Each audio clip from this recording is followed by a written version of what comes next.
Hello बच्चों, आज मैं आपके लिए क्लास 6 की विज्ञान की वर्कशीट नंबर 21 लेकर आई हूँ। बच्चों, ये 17 तारीख की वर्कशीट है।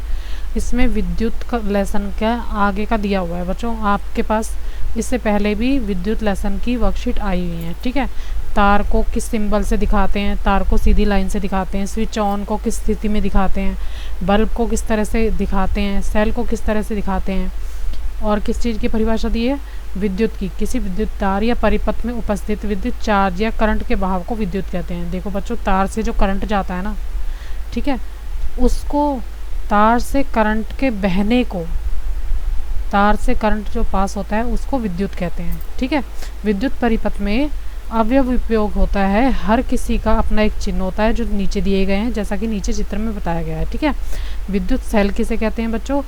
यंत्र जो रासायनिक ऊर्जा को विद्युत ऊर्जा में बदलता है। जब हमारे पास सेल होता है बच्चों, उसके धनात्मक सिरे पर और ऋणात्मक सिरे पर तार जोड़े जाते हैं तो ही वो काम करता है। क्या काम करता है? रासायनिक ऊर्जा से वो विद्युत ऊर्जा में परिवर्तित कर देता है। ठीक है, इसका मतलब ये है। बैटरी क्या होता है? बैटरी होते हैं दो सेलों को जोड़कर एक सिरे पर धनात्मक और दूसरे सिरे पर ऋणात्मक चिन्ह दोनों होते हैं, उसे बैटरी कहते हैं। ठीक है, आगे लिखा है तार के बारे में मैंने आपको बता दिया। तार सीधी लाइन जो आपको दिखाई है वो है। स्विच ऑन की स्थिति क्या है? ये वाली है जो बनी हुई है। उसके सामने जो चित्र बना हुआ है, बल्ब का चित्र उसके सामने बना है, सेल का चित्र उसके सामने बना है। विद्युत सेल के बारे में मैंने आपको बता दिया, बैटरी के बारे में बता दिया।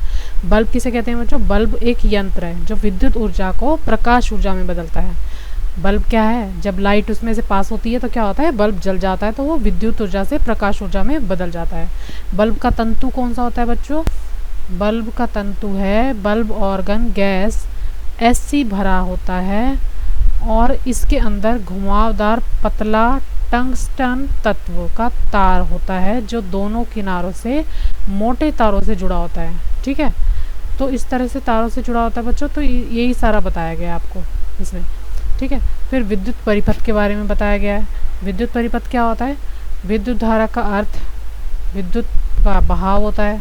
विद्युत धारा का तार में से प्रवाह सेल के धनात्मक सिरे से ऋणात्मक सिरे की ओर होता है।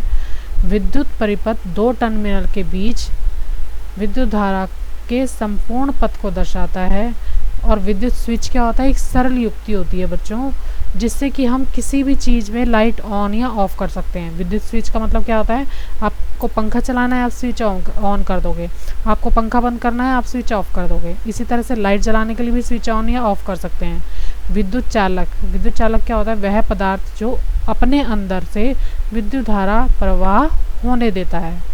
ठीक है, विद्युत चालक क्या होता है? जो अपने अंदर से विद्युत को जाने देता है, करंट को पास होने देता है। विद्युत रोधक होता है जो अपने अंदर से करंट को प्रवाहित नहीं होने देता।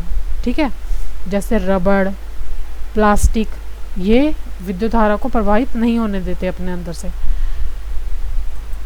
आगे बच्चों फ्यूज़ के बारे में बताया है और संकेत है कुछ लिखा है। जब भी ज़रूरत से ज़्यादा विद्युत करंट फ्यूज़ से होकर गुजरता है तो यह जलकर टूट जाता है।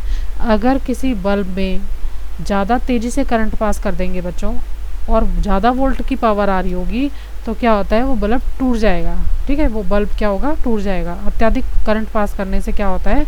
विद्युत पथ में जाने से रोक देती है वो। ठीक है, करंट पास होने से रुक जाती है। पंखा होगा, वॉशिंग मशीन होगी, वहाँ तक नहीं पहुँच पाएगा, या तो तेज़ पावर की वजह से वो जल जाएंगे, फूक जाएंगे। ठीक है, आगे संकेत है। एक फ्यूज बल्ब का मतलब होता है बल्ब के तंतु का खंडित होना। अगर कोई बल्ब फ्यूज है तो उसके अंदर जो तंतु होता है, इसका मतलब है वो टूट गया है, खंडित हो गया है। बल्ब के तंतु खंडित होने का कारण है विद्युत सेल के टर्मिनलों के बीच विद्युत धारा का परिपथ टूट जाता है, इसलिए बल्ब फ्यूज हो जाता है। ठीक है बच्चों, जब कनेक्शन ही टूट जाएगा, कट जाएगा, तो क्या होगा? बल्ब फ्यूज हो जाएगा। या फिर ज़्यादा पावर की लाइट आएगी तो उसका बल्ब का जो अंदर का तंतु है वो टूट जाता है, खंडित हो जाता है, तो फिर वो बल्ब खराब हो जाता है। ठीक है, तो इस वर्कशीट में बच्चों यही दिया गया था। और आज की वर्कशीट में आपके क्वेश्चन आंसर नहीं दिए हैं, सिर्फ समझाने के लिए आपको वर्कशीट दी गई है। अगर आपको बच्चों कुछ समझ आया हो, मेरी वीडियो अच्छी लगे तो प्लीज़ मेरे चैनल को लाइक करना, सब्सक्राइब करना। Thank you very much.